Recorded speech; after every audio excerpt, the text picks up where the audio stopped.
Okay, now we're going to move on to the full chords. Here's 3-finger C. First finger there where it was, second finger there where it was, and the third finger goes on the 3rd fret of the 5th string.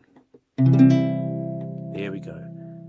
And now I'm playing all of the strings, but I'm trying to dodge the 6th string.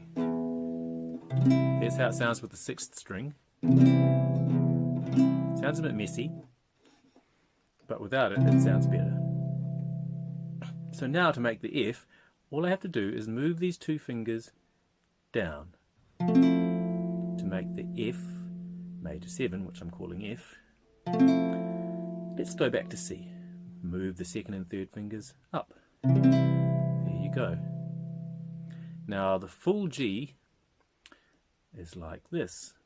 We have our 3rd finger where it was, where I showed you before, and we add our 1st finger on the 2nd fret of the 5th string there, and the 3rd finger on the 6th string on the 3rd fret.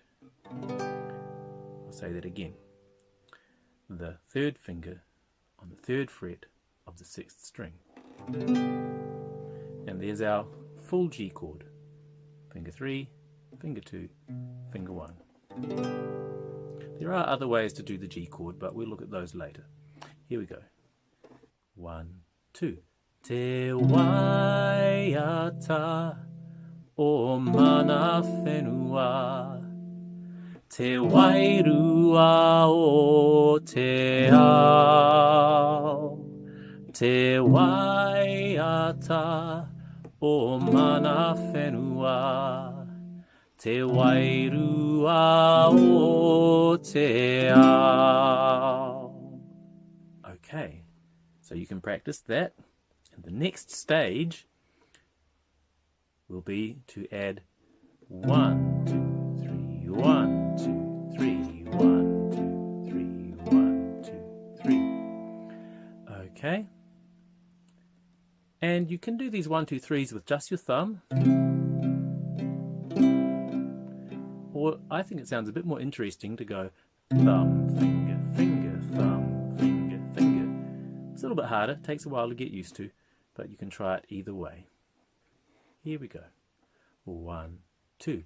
It is the song of the spirit of our land, the song of the spirit of our land. It is the song of the spirit of our land, the song of the spirit of our land.